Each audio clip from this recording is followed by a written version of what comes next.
can hear that old preacher preaching brimstone and fire. You can feel the choir shouting that the last day is nigh.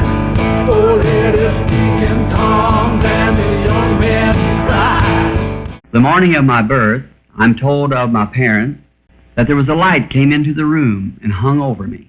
My people was not a religious people. They did not go to any church. Of course, this caused quite a stir among them. It's followed me all the days of my life. Recently, they took a picture of it in the scientific world, as shown here. You're probably familiar with this picture. It was proven by science that it was the only supernatural being that was ever scientifically photographed. To my opinion, it's the same angel of God that followed the children of Israel. This is the true story of how two men, known as the Tape Boys, were able to start a cult in a trailer park in Arizona. More than 100 children lived in the trailer park from its inception until its demise when the park split and folks started leaving.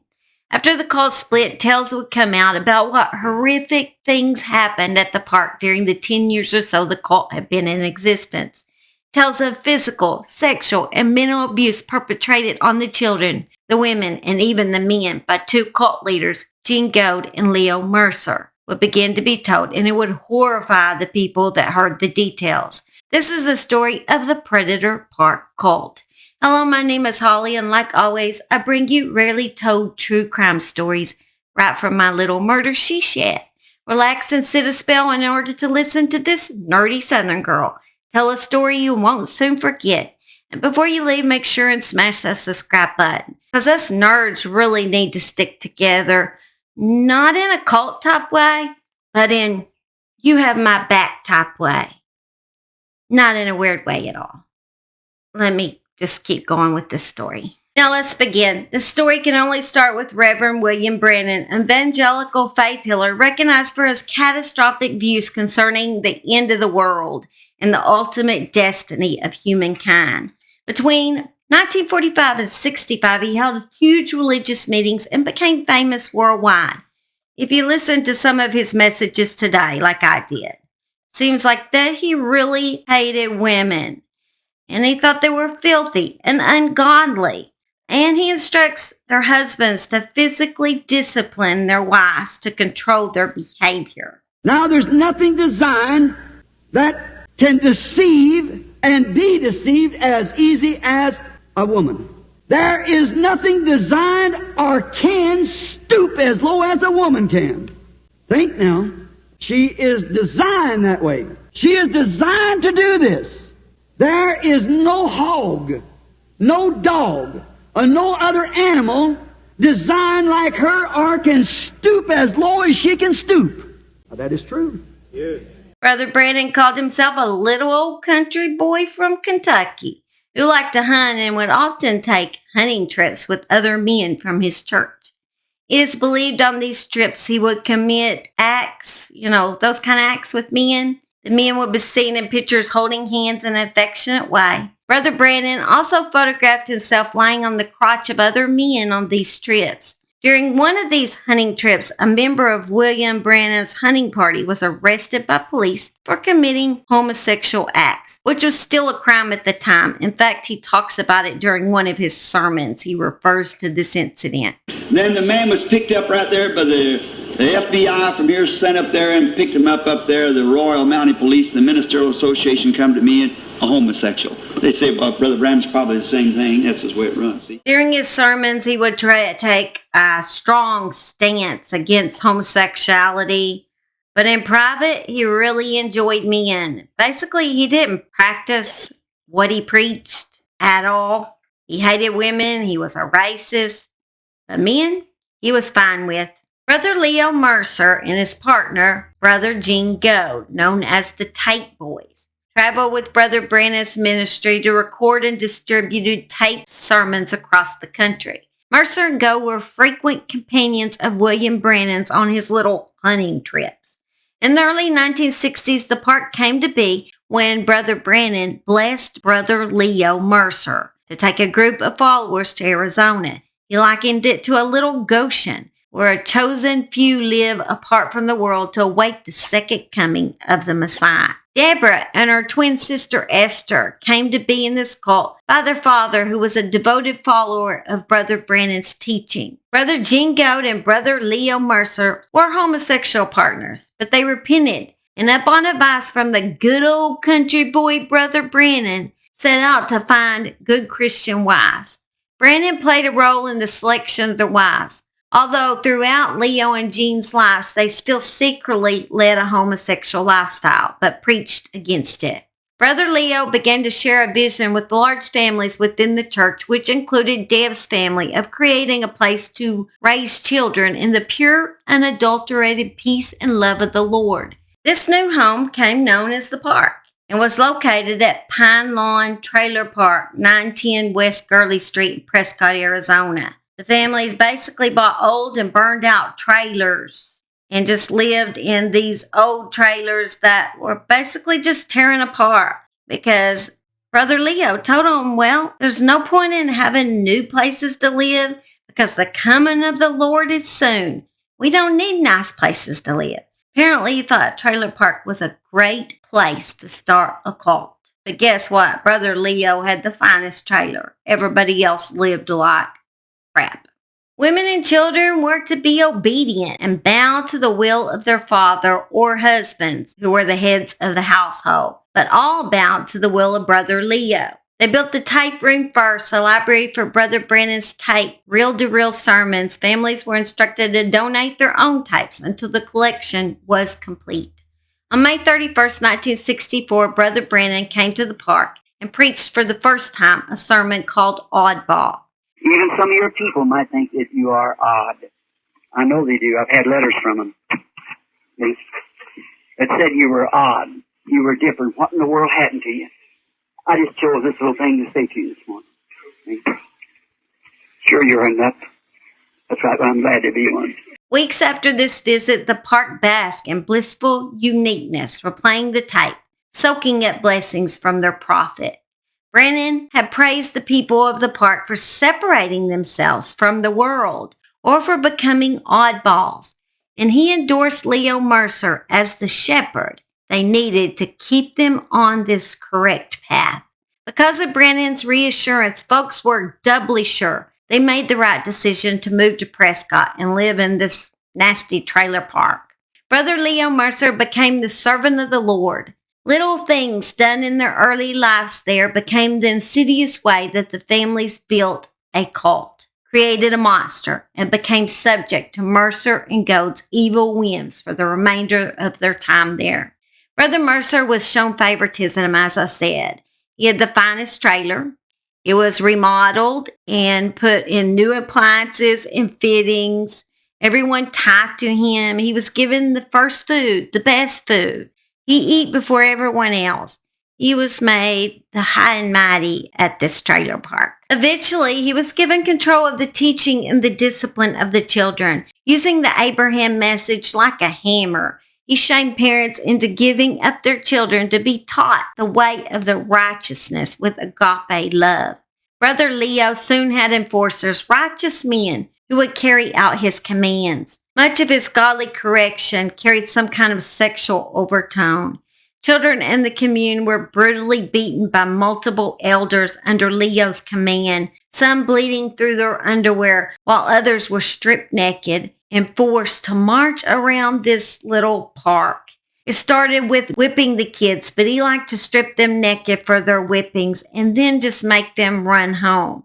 Children were made to line up and beat by one of the men in the cult until his arms were too tired to continue swinging the belt, and then the belt would then be passed to the next man, and he would beat them until he became exhausted. Brother Leo said he received visions from God while sitting in his bathroom, on his throne, I guess. I can't see, that would be my least favorite place that I would think God would want to speak to you, but apparently to him, he received great visions on this throne. As a child, Deb was called into his bathroom many times to hear what God had spoke to him or showed him in a vision, as well as what her punishment would be. He would send men, neighbors, fathers of other kids to kill their puppies and their pets for perceived sins and infractions. One ritual he created for men to show their loyalty to him required them to place their hands on his genitals and swear an oath. I'd be swearing, but it wouldn't be an oath if he made me do that. That is disgusting. Nasty old man. Most male members of the commune were forced into sexual acts with Mercer. One evening, Brother Leo joined Deb's family for dinner when he noticed some of the paint on the cabinets that they were sitting near had peeled off. And he was told that Deb's 11-year-old brother Tony had done that to the cabinets. Tony was taken to the creek by Brother Leo so he could be punished in the same way he did to a lot of young boys. He would take boys to the creek, strip them naked, and beat them. He shoved creek sand in their mouth and ears and up their nose. He poked sand up in their arms, made them run home naked. When he came home, his mother soothed his injuries by running a warm bath before he was put to bed. What Tony's parents didn't know was that Brother Leo had been already molesting Tony and his younger brother. Many of the boys in the park were having foreign objects put inside them until they were left bloody messes. One day, Deb and her twin sister Esther wanted to sneak out of the trailer park to go to a playground that was near their park. They were not allowed to go outside the park because of the sinners that they might encounter when they were out into that evil world. The tall slide was just too tempting for the 5-year-old sisters, so they ran to the playground anyway. They were caught and beat with a leather belt. Brother Leo also had both girls' hairs cut off as a punishment and shame for them, because a woman in their religion was not allowed to have her hair cut and must stay long. And it was a great shame to have to walk around with short hair for a woman. Sometimes one of his minions showed up at the family's door with punishment already prescribed. One morning before breakfast, Esther and Deb were collected, plunked down in hard metal folding chairs. Deb on Sister Mabel's patio, Esther forced to sit on Sister Betty's patio, a few trailers up, and ordered not to move off the chair. By mid-afternoon, it was so hot on the patios, but the girls were not allowed food or drink. They were made to continue sitting out on the patio until the next morning. Brother Leo always asked the children to sit in his lap to confess their sins. One day, as Deb was confessing her sins to Brother Leo whispered in her ear, "Have you ever touched your brother's privates?" Too scared to move, he then asked Deb, "Have you ever put your mouth on your brother's privates? Have they touched yours?" Unsure what to say, Deb began to cry, but Leo kept saying dirty things to her. "Have you ever sucked your brother's privates? Have your brothers put their mouth on your privates?" Deb finally got enough nerves up to say, No, never. But Brother Leo said, "You must tell me. God has spoken to me, and he has shown me the nasty things you have done with your brothers. We will pray together. You will be pure and clean as driven snow.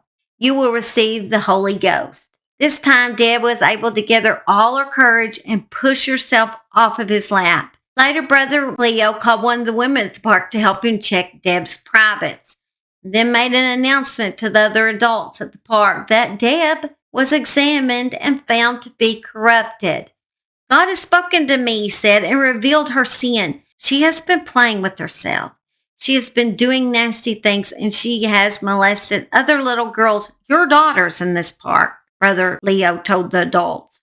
Her family was sent back to their trailer in shame. One day when Deb was 7, she was caught telling a little white lie like kids sometimes do. She was made to sleep in the floor of Minister Leo's brother-in-law's for several weeks and beat every morning. Every morning before school, a different brother showed up to administer a beating. Deb never knew what was coming. A bell, a switch, once even an electrical cord, which caused excruciating pain. She walked to school every day, red striped, bruised, and throbbing in pain. As one punishment for the boys in the cult, Brother Leo would strip the boys, shave their heads, and then dress them up like what he called painted women, wearing makeup, earrings, frilly skirts, and lacy panties. They were ridiculed and laughed at. Polaroid pictures were taken. For any given reason, children could find themselves locked inside of a dark root cellar. Deb's brother Tony was once locked inside for 3 days and only given water, bread, and a coffee can to relieve himself. Lynn was 6 years old when she was first molested by Brother Leo, who put her in bed with 2 other little girls and a little boy, and then did awful things to them. She told her father, and his response was to beat her, a 6-year-old, within an inch of her life. Told her to never speak such lies about the servant of the Lord. She never brought it up again. Lynn said Leo repeatedly molested her for more than 5 years, insisted on calling her Miriam after the Old Testament prophetess. She ran away from the park multiple times, but someone always brought her back. Leo lived a few doors down from Lynn and would come into her trailer home at night, take her out of bed, and bring her into his trailer to abuse her. Leo would have Lynn's hair curled into tight ringlets and call her his little Goldilocks whore. One night, Leo brought her into a dark root cellar he had held children in so many times before and used a wooden bar stool to molest her with. And like Deborah's brother, she was left down in the root cellar for 3 days, completely naked and cold. The night before her wedding, Lynn said Leo's followers put her into bed with Gene Goad and his wife, and Goad forcibly penetrated her. Each time she was abused by the men, Mercer and Goad would rebaptize her each time to make her pure again. One child in the cult was beaten and forced to wear masculine clothes that covered much of her body, hiding her bruises. Her fingertips were then burned so she could know what hell felt like. Sometimes the children would be lined up waiting for their whooping. A paper would say how many lashes each child would get that day. Deborah remembers a time that she once received 150 lashes with a belt.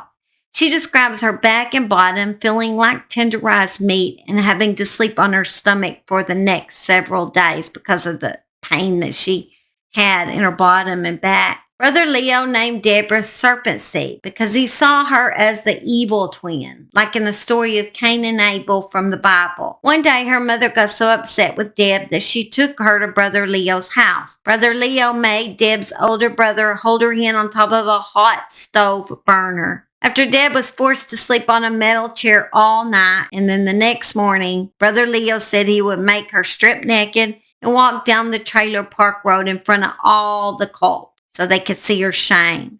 After this, she ran home to her mother. And Deb wouldn't get to stay home long, though, because Brother Leo would come and get her. Brother Leo told her parents that Deb had been touching other little girls again, and that she was a serpent seed and lesbian, and that she would never be able to control this, so he would take Deb away from her family permanently, and she would go live with another family in the park. Before Brother Leo took Deb to the other family, he had her hair shaved off again in order to shame her. For the next 4 years, Deb did not get to see her twin sister Esther much, only when they had encounters and services or meals in the park. Deb was put in the home of Brother Herb and Sister Grace, who were actually quite good with her, and she enjoyed her time with them. During her time spent with Brother Herb and Sister Grace, she was mostly left alone except for an occasional beating now and then by Brother Leo.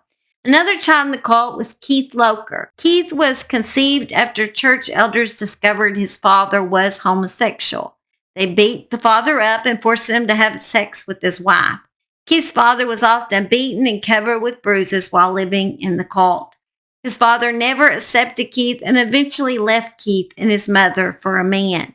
Brother Leo would often have his mother or others beat Keith for being stubborn.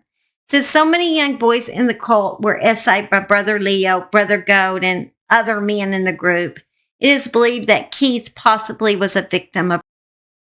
After Keith became an adult, he ended up going on a 3-day killing spree. He entered an adult bookstore in California and shot a man that was committing self-pleasure. He then shot another man in the bookstore and wounded 2 others before going on the run. On his 3 days of running from police, he ended up a woman. The woman was a cashier of another store he had robbed. He threatened to kill her, but she begged for her life. He told her it didn't matter because the world was going to end in 8 years anyway. Still carrying this belief of the cult in his head. He did end up letting the woman go free, however. Brother Leo eventually became a drug addict. He found a source of medical drugs through a local doctor who thought he was prescribing drugs for the whole group. Leo received daily pain injections and large quantities of cassettes, and other pills. As a result of the drugs, his control of the group weakened in the period between 1970 and 74. By late 74, the cult started breaking up because of Brother Leo's drunken behavior. The cult leaders began to notice that Brother Leo always seemed to seclude himself in the trailer. Didn't make much sense when he had preached. I don't know that he made sense before, but he seemed always something wrong with him. And then he started asking the men to go get him alcohol, and he started getting drunk as well as high. He became quite useless, and they decided that he was no longer the great of a man as they thought he was. So people just started gathering up their things and leaving the park. In 1978, Brother Leo died in Prescott with abdominal cancer. Brother Gene Goad separated from his wife and ended up living in a cave. He died of a self-inflicted gunshot wound in the mid-1980s. Both men were never convicted of abusing any children, men or women. Most members undertook efforts to just cover up the abuse that occurred, too ashamed of what they had actually put their families through. They also were told by the other elders of the church to keep the abuse quiet because it would mess up the whole message of the church. Brother Leo and others in the cult and tortured from 75 to 100 children, and it was just kept quiet. On Christmas Eve 1965, William Branham died as a result of injuries in a car accident. At first, his followers thought he would be raised from the dead, and his burial was postponed. Finally, he was buried on April 11, 1966. There are a number of groups today that still follow William Branham. These range widely in belief and practice. One group, called Branham Christ, goes so far as to say that Christ is the Alpha and William Branham is the Omega, and that Jesus is the only begotten Son and William Branham is the first begotten Son. It is clear from their official website that they see Jesus and Branham as equal, if not equivalent. Another group believes that Branham will be resurrected first and then call for the return of Christ. Another group listens to the recorded messages of William Branham as their only teaching. William Branham's message has been used in many past cults, including one recent cult in Kenya just recently. On April 19, 2023, detectives found one person buried alive for 3 days in a grave in Kenya. An informant told them there were other graves containing as many as 31 bodies. This was just the beginning of the 429 bodies that investigators would find. Paul McKenzie was the leader of this cult who convinced his followers to starve to death. Investigators at the scene confirmed that some of the victims in the mass graves were missing organs, and an investigation into a legal network of organ harvesting for the black market was launched. Officials found evidence of small girls being SA'd in the cult prior to their deaths. Fears that their organs were harvested after the SA was confirmed. These deaths became known as the Shakahola Massacre, and is possibly the worst cult massacre since Jim Jones' People's Temple saw 900 followers pierce at Jonestown in 1978. Both Jones and Paul McKenzie appear to have been inspired by the same obscure American preacher who died in the 1960s. That preacher was the good old country boy, William Branham. Also read that his son had taken over his ministry, and his daughter, Sarah Branham, tried to come out and tell people the secrets that was in her family. But during that time when she was wanting to talk about it, she just went missing. And actually, Sarah Branham has never been found. That's really strange. Wait, oh, that's where you're getting the red from. Oh, now I got red all over me. Here, Mama, I thought his foot was bleeding earlier. And apparently some of my lipstick has melted all over the floor. And it's not blood at all. It's lipstick. I was wondering why your foot was red. Okay. Another holy day in Holy Land. You want to go right? Go. No, okay. I hear a wasp trying to make a nest inside my she shed, and I hear Max who won't lay down. This is the true story of how two men, I knew it, in a trailer park in Arizona. Why do I feel like I got something in my eyes? Isn't working out today. A normal, typical holiday. You ever have holidays? These kind of holidays are not fun, no. Now let's begin. The story can only start with Reverend William Branham, evangelical. Why can't I say evangelical? That is a long word. A long sticking word for a nerdy Southern girl to say. One ritual he created for men to show their loyalty to him required them to place their hands on his genitals and swear an oath. I don't care who you are. I'm not, well, my husband, I will place my hands on his genital. I don't know where they just went though. That went really weird. But, let's try this again. Apparently this good old country boy knew how to get around. And he's influenced a lot of people in bad ways. They think he's the best thing since sliced bread. And apparently was just moldy bread. Because not even the Lord Jesus would rise him. Evangelic faith healer, and my dog is in the pond. I hear him. Max, get out of the pond. Max, get out of the pond. And he even instructs men to discipline their wives to control them. That's not going to go overboard with this girl. I'm always need discipline, but I like the good kind of discipline. Never mind. Evangelical faith healer. Oh my God. Help me, Lord. Help me, Jesus. How the Catholics do. I don't know. Help me, Lord. Help me, Jesus. I'm not Catholic, so I don't know. Hear that old preacher preaching brimstone and fire. You can feel the choir shouting that the last day is nigh. Oh, let us speak in tongues.